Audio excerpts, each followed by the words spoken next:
मेरे प्यारे बच्चों, आप सभी का स्वागत है मेरे YouTube चैनल बाईएस केमिस्ट्री मैजिक में। सुपर 50 की ये जो सीरीज चल रही है, इसमें महत्वपूर्ण क्वेश्चनों को अपन कंटिन्यू कर रहे हैं और उम्मीद है कि आप उन्हें अच्छी तरह से कवर कर रहे होंगे। उसका लाभ आपको एग्जाम में अवश्य होगा। साथ में ऑब्जेक्टिव भी लगाते चलें। मैं ऑब्जेक्टिव के लिए भी सोच रहा हूँ कि आपको थोड़े थोड़े से ऑब्जेक्टिव भी करवा दें, महत्वपूर्ण ऑब्जेक्टिव भी करवा दें, तो आपको थोड़ी सी और हेल्प हो जाएगी।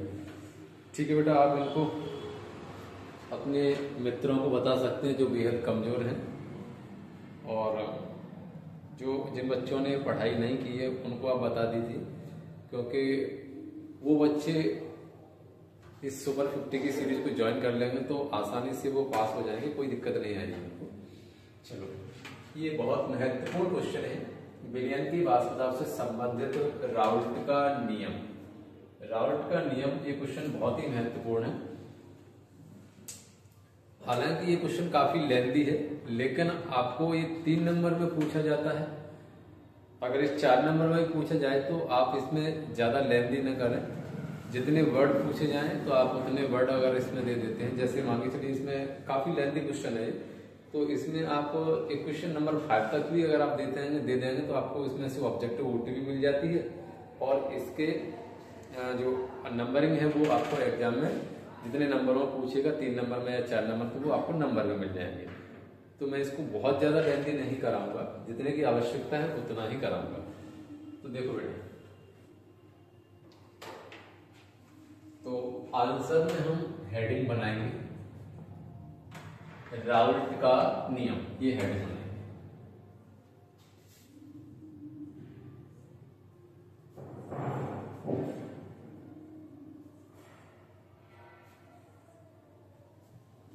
राउल्ट केवल एक वैज्ञानिक का नाम है।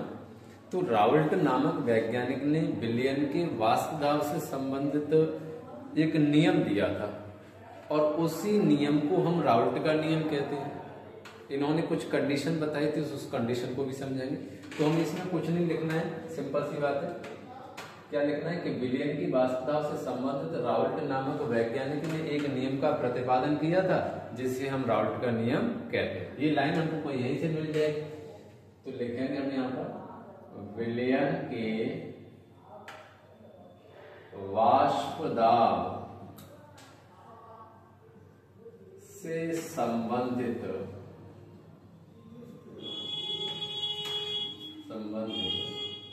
एक नियम का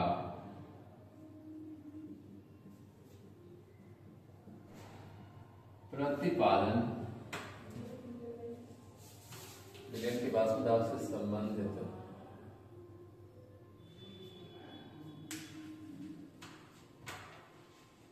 विलयन के वाष्पदाब से संबंधित, या फिर अपन ये कह सकते हैं राउल्ट नामक वैज्ञानिक, ऐसे ये ज्यादा ठीक है। राउल्ट नामक वैज्ञानिक ने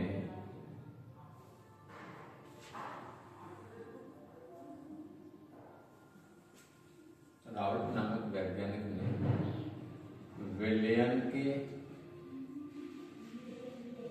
वाष्पदाब से संबंधित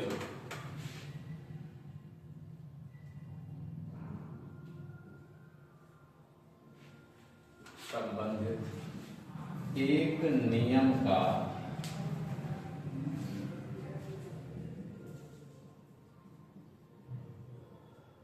प्रतिपादन किया, जिसे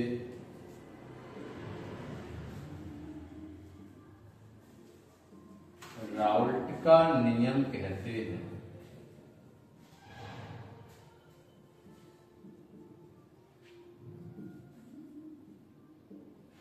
राउल्ट नामक वैज्ञानिक ने विलयन के वाष्पदाब से संबंधित नियम दिया था। मेन बात यह है विलयन का वाष्पदाब क्या होता है। तो देखो बेटा, विलयन का वाष्पदाब,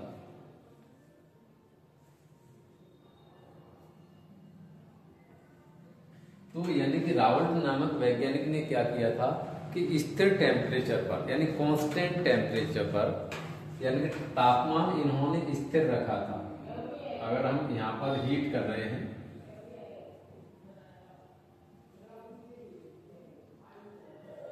और इसमें इन्होंने ये जैसे मान के चलो ये विलयन तैयार करें तो इसमें इन्होंने अवाष्पशील विलय मिलाया, अवाष्पशील विलय, अवाष्पशील विलय किसी विलायक में मिला दिया तो ये जो हमें यहाँ पर ये जो विलयन प्राप्त हो रहा है तो हम ये कह सकते हैं ये विलयन कैसा होगा, अवाष्पशील विलय युक्त विलयन है। तो हम क्या कहेंगे, अवाष्पशील विलय युक्त विलयन में टेम्परेचर रखा था उन्होंने स्थिर, टेम्परेचर को बेटा कैसा रखा था, स्थिर तापमान रखा था। यानी कि स्थिर का मतलब ये होता है कि ऐसा टेम्परेचर जिसको न तो ज्यादा किया जाए न कम किया जाए। अगर मान के चलिए कोई प्रोसेस अगर 50 डिग्री सेंटीग्रेड पर करा रहे हैं तो 50 से न तो हमको 1 भी डिग्री सेंटीग्रेड ज्यादा करना है न 1 भी डिग्री सेंटीग्रेड कम करना है, मतलब पूरी प्रोसेस हमको 50 डिग्री सेंटीग्रेड पर ही करानी है। तो इसी प्रकार से यानी कि राउल्ट नामक वैज्ञानिक ने अवाष्पशील विलय युक्त विलयन लिया और इस विलयन को स्थिर तापमान पर गर्म किया। जैसे इसको स्थिर तापमान पर गर्म किया तो इसमें बेटा वाष्प उत्पन्न होगी, ये इसमें वाष्प बन रही है। ये जो वाष्प है तो वाष्प को रोकने के लिए जो दाब लगाया जाता है, वाष्प को रोकने के लिए बेटा हम यहां पर दाब लगा रहे हैं। दाब किसे रोकने के लिए, वाष्प को रोकने के लिए। तो वाष्प को रोकने के लिए जो दाब लगाया जाएगा हम उस दाब को बोलेंगे वाष्प दाब। ये जो दाब लगा रहे हैं अब इस दाब को हम क्या बोल रहे हैं, वाष्प दाब। वाष्प को रोकने के लिए लगाया गया दाब कहलाएगा वाष्प दाब। तो देखो बेटा ध्यान से, तो विलयन के वाष्प दाब से संबंधित यानी विलयन, ये जो विलयन है इसका ये जो दाब लग रहा है इसकी वाष्प पर, तो हम ये बोल रहे हैं कि विलयन की वाष्प दाब से संबंधित राउल्ट नामक वैज्ञानिक ने एक नियम का प्रतिपादन किया, इसी को हम राउल्ट da नियम कहते हैं। अब इसी चीज को अपन इसमें कंटिन्यू करते हैं, यहां पर लिखेंगे इस नियम के अनुसार, इस नियम के अनुसार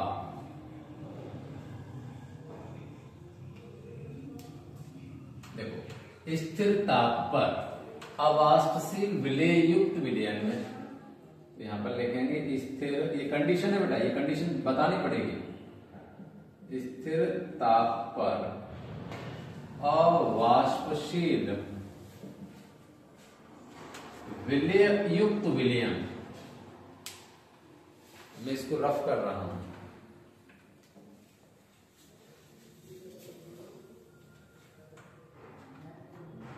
अवाष्पशील विलय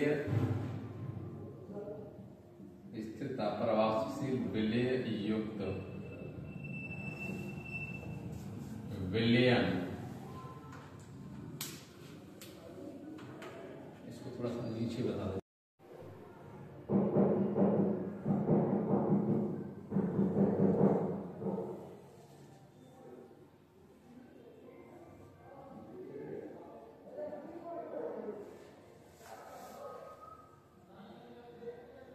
इसमें अवाष्पशील विलय लिया था बेटा हमने, और ये जो हमारे पास में ये जो विलयन है ये अवाष्पशील विलय युक्त विलयन है। जैसे हम इसको स्थिर ताप पर गर्म कर रहे थे, ये बर्नर है, बर्नर के द्वारा हम स्थिर ताप पर इसको गर्म कर रहे हैं, तो इसमें वाष्प बन रही थी, वाष्प बन रही थी, तो वाष्प को रोकने के लिए हमने इस पर दाब लगाया था, इसे हम बोलते हैं वाष्प दाब। वाष्प दाब यानी दाब को बेटा डिनोटेट करते हैं किससे, यानी कि P से, प्रेशर। लेकिन वाष्प दाब है यहाँ पर, वाष्प दाब है तो यानी वाष्प दाब को हम किससे डिनोटेट कर रहे हैं बेटा, P से। अब इसी प्रकार से इसमें हम अवाष्पशील विलय मिला रहे हैं, लेकिन इससे पहले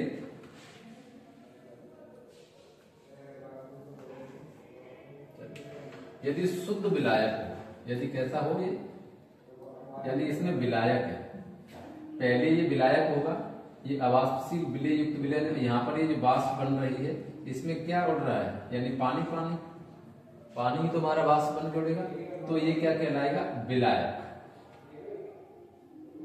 तो अवाष्पशील विलय युक्त विलयन में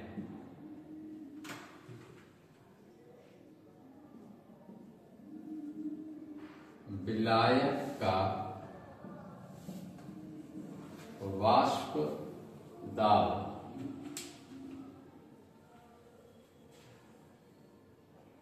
विलायक का वाष्प दाब, विलायक के वाष्प दाब को डिनोटेड करेंगे बेटा पी ए से। ए का मीन्स होता है विलायक और पी का मीन्स है वाष्प दाब। तो विलायक का वाष्प दाब विलायक के मूल प्रभाज, तो विलायक को हम प्रदर्शित करेंगे ए से और मूल प्रभाज को एक्स से। मूल प्रभाज के समानुपाती होता है। जैसे देखो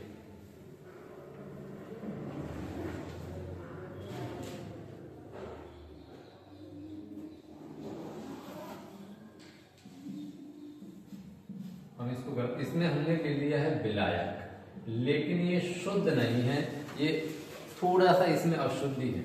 अब इस विलायक को हम स्थिर ताप पर कर रहे हैं गर्म, स्थिर ताप पर गर्म कर रहे हैं। तो स्थिर ताप पर गर्म कर रहे हैं, तो यहां पर से हम लगा रहे हैं दाब। ये जो दाब लगा रहे हैं तो यहां से विलायक है, तो ये जो विलायक का ही यानी विलायक है ना, उसी की वाष्प बन रही है और उसी पर हम दाब लगा रहे हैं। तो ये दाब कहलाएगा, ये कहलाएगा विलायक का वाष्प दाब, विलायक का वाष्प दाब। तो विलायक को हम बेटा किससे प्रदर्शित करते हैं, विलायक को प्रदर्शित करते हैं ए से और वाष्प दाब को करते हैं पी से। तो हम इस विलायक के वाष्प दाब को हम प्रदर्शित किससे कर रहे हैं, पी सफिक्स में ए से। इसी प्रकार से अगर इसमें थोड़ी बहुत अगर मिलावट है, अगर मिलावट नहीं होगी तो ये हमारा विलायक ही है, तो इसका जो मूल प्रभाज है, मूल प्रभाज को एक्स से और विलायक का मूल प्रभाज होगा तो एक्स ए से प्रदर्शित करते हैं। तो रावट नामक वैज्ञानिक ने ये बोला था कि स्थिर ताप पर अवाष्पशील विलय युक्त, यानी इसमें थोड़ा बहुत अवाष्पशील विलय अगर है तो उस वाले विलयन में यानी जो विलायक का वाष्प दाब होगा, ये जो विलायक का वाष्प दाब होगा वो इस मूल प्रभाज के समानुपाती होगा। मतलब ये है कि मूल प्रभाज की मात्रा अगर कम होगी तो वाष्प दाब कम होगा, अगर मूल प्रभाज की मात्रा ज्यादा होगी तो विलायक का वाष्प दाब ज्यादा। ये बात है। अब इसी चीज को हमने यहाँ पर लिख दिया है। अब इसी चीज को देखो शॉर्ट में लिख लेते हैं। यहां से नहीं समझ में आ रहा तो आप इन नामों को याद रखें। देखो पी ए को क्या बोला है हमने, विलायक का वाष्प दाब, और एक्स ए को क्या बोला है, विलायक का मूल प्रभाज। इन नामों को याद रखें। इसे हम बोलेंगे विलायक का वाष्प दाब और इसे क्या बोलेंगे, विलायक का मूल प्रभाज।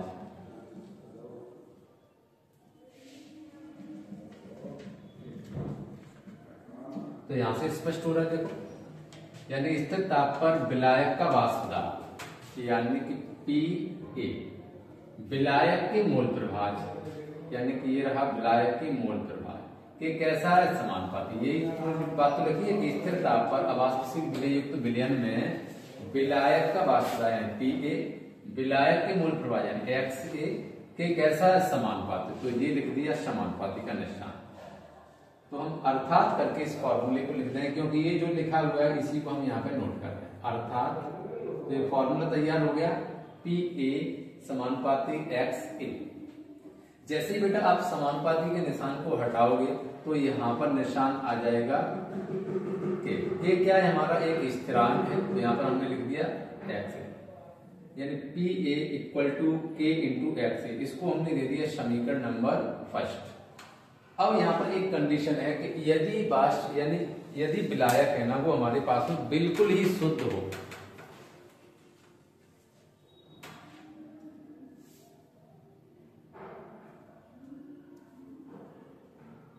यदि शुद्ध विलायक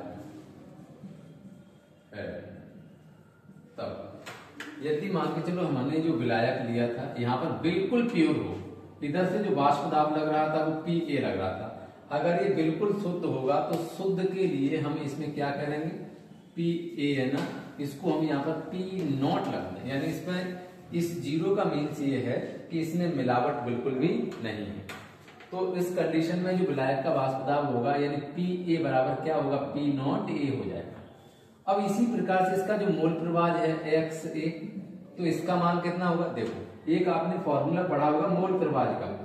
मोल प्रवाह की डेफिनेशन में मैंने आपको एक कंडीशन बताई थी कि XB plus XA equal to 1 होता है, या फिर मैंने ऐसे बताया होगा, ये आगे पीछे लिख सकते हैं, XA plus XB equal to 1, यानी कि विलायक का मोल प्रवाह और विलेय के मोल प्रवाह का योग हमेशा 1 होता है। ये मैंने आपको मोल प्रवाह की डेफिनेशन में बताया था।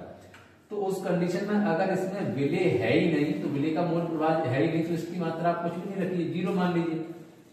तो देखो XA प्लस 0 इक्वल टू 1 हो रहा है, तो XA की वैल्यू कितनी होगी बेटा, 1। तो ये कब होगा, जब शुद्ध विलायक होगा। यहाँ पर क्या कंडीशन दी है, यदि शुद्ध विलायक है तब क्या होगा कि PA बराबर तो हो जाता है P0A, तथा XA बराबर कितना हो जाएगा, 1। XA बराबर हो जाएगा 1 होता है। ये कंडीशन अगर आप नहीं भी ध्यान रख पाओगे तो फिर दिक्कत है। XA होता है। अब हमको क्या करना है कि इस PA के मान को, इस वाले मान को, यानी इस PA का ये जो मान है और XA का ये मान है, इन दोनों मानों को हम समीकरण नंबर 1 में रख देंगे। तो हम यहां पे लिखेंगे इसीलिए PA व XA का मान समीकरण 1 में, ये रहा समीकरण नंबर 1, ये बात समीकरण 1 में रखने पर, समीकरण 1 में रखेंगे। आप सभी को पता है PA का मान क्या है, ये वाला, तो इस मान को उठा के आप यहां रखेंगे, और XA का मान है 1, इस मान को आप उठा के इसकी जगह पर रखेंगे।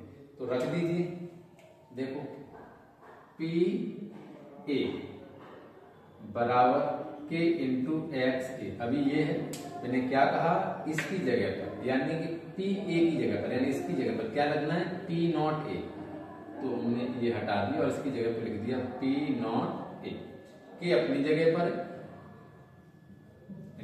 XA का मान कितना बेटा, 1, तो इंटू में यहाँ पर इसकी जगह पर हम लिख देंगे 1 का आप इसमें मल्टीप्लाई करेंगे, तो 1 का आप इसमें मल्टीप्लाई करेंगे तो K ही बना रहेगा। इसको आप दे देंगे समीकरण नंबर 2, इसको समीकरण नंबर 2। अब यहाँ पर हमको ये पता चल गया कि P0A बराबर क्या हो गया, K, यानी स्थिरांक के बराबर है ये तो, या फिर अपने कह सकते हैं कि K का मान कितना है, इतना। तो हम अगले स्टेप में लिखेंगे कि K का मान समीकरण 1 में रखने पर, समीकरण 1 ये है, देखो हमने इन दोनों का मान भी समीकरण 1 में रखा है और K का मान भी समीकरण 1 में ही रख रहे हैं। तो देखो बेटा क्या बनेगा, यहां पर ये उतारा PA equal to K into XA। अभी ये समीकरण नंबर 1 है, हमने क्या करना है, K का मान रखना है, तो K का मान इतना है, तो इसको हटा करके क्या लिखना है, P0A। तो यहां पर हमने लिख दिया P0A, इसको हमने दे दिया बेटा समीकरण नंबर 3। ये समीकरण नंबर 3 रख दिया। अब इसमें एक और कंडीशन याद रखनी है, देखो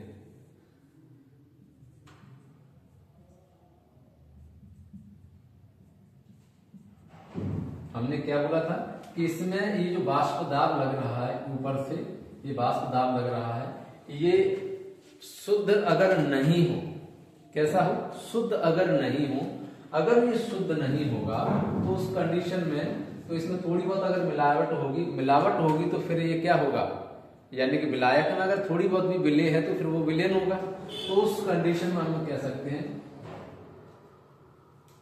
तो पी ए बराबर फिर क्या हो जाएगा पी एस, यानी फिर हम बता सकते हैं कि विलायक का वाष्प दाब बराबर है विलयन के वाष्प दाब के। तो इसी कंडीशन को यहां पर लिख देते हैं, यदि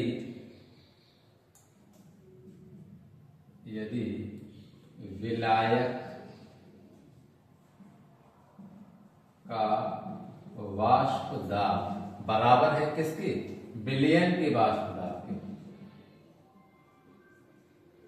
यदि विलायक का वाष्प दाब बराबर है विलायक का वाष्प दाब, सॉरी विलयन का वाष्प दाब, अगर ये दोनों एक दूसरे के बराबर हैं तो हमको पता है कि विलायक के वाष्प दाब को हम प्रदर्शित करते हैं किससे, यानी वाष्प दाब को P से, विलायक को A से बराबर, वाष्प दाब को P से और विलयन को S से, क्योंकि सॉल्यूशन बोलते हैं इसको हमने दे दिया समीकरण नंबर 4। अब हमको क्या करना है बेटा, इस समीकरण नंबर 4 का मान समीकरण नंबर 3 में रखना है। तो इस लाइन को लिखेंगे यहां पर समीकरण 4 का मान समीकरण 3 में रखने पर, समीकरण 4 का मान 3 में रखना है। तो समीकरण नंबर 3 ये रहा, अभी मैं फिलहाल यहाँ पे नोट कर लेता हूँ इसको, P A equal to P naught A into X A. ये समीकरण नंबर 1 मैंने यहाँ से, समीकरण नंबर 3 यहाँ से यहाँ पर नोट किया। अब हमको देखो बेटा समीकरण 3 में यानी पी ए का मान क्या है पी एस, बस हमको यहाँ पर लिखना है पी एस बराबर, यानी इसकी जगह पर इधर P naught A into X A, ये वाला मान है। और इस वक्त को हम दे देते हैं समीकरण नंबर 5।